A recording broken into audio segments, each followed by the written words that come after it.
আসসালামু আলাইকুম বন্ধুরা, আমি আবারও আজকে আসলাম ছাদে খড়ির চুলাতে পালং শাক ভাজি করার জন্য। আপনারা আমার সাথে থেকে ভিডিওটা দেখেন। আসসালামু আলাইকুম।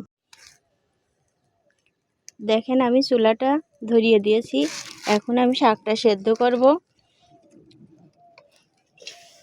সেদ্ধ করে তারপরে আমি শাকটা তেলের পর দেবো।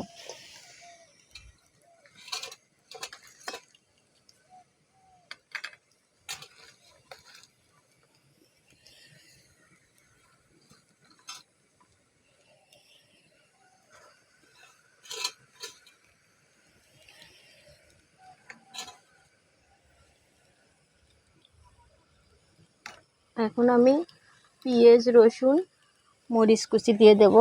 দিয়ে একসাথে আমি শাকটা সেদ্ধ করব। সেদ্ধ করা হলে আমি শাকটা তেলের পর দেব। আপনারা ভিডিওটা দেখতে থাকেন শেষ পর্যন্ত। দেখেন আমার শাকটা সেদ্ধ হচ্ছে।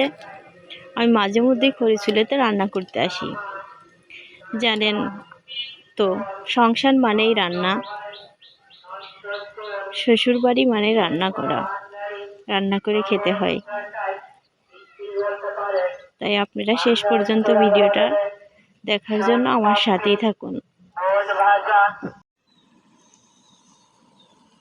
এই দেখেন বন্ধুরা, আমার শাকটা প্রায় সেদ্ধর দিকে।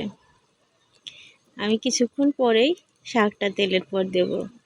আমি ভাবছিলাম শাকটা ঘন্ট করব, কিন্তু আমার শাশুড়ি আম্মা বলল শাকটা ভাজি করতে আর মসুরির ডাল রান্না করতে। আসলে মুরব্বীদের কথা তো শুনতে হয়, সংসার মানেই বাধ্যতামূলক, মুরব্বীদের কথা শুনে চলতে হয়।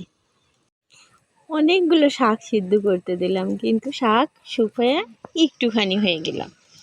এই জন্য আমি কড়ার এক সাইডে গুছিয়ে রেখে তেলের পর দেব।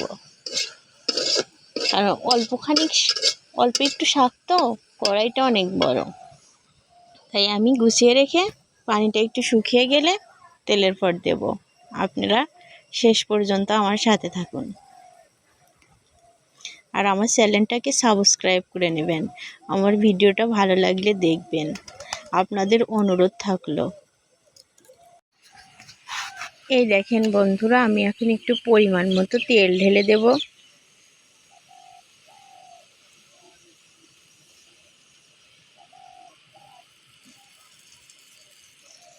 তেলটা একটু তেতে গেলে আমি ভাজিটা মিক্সড করে দেব। খড়ির চুলা তো, জালটা অনেক দেওয়া হয়, যদি কড়াইয়ে লেগে যায়।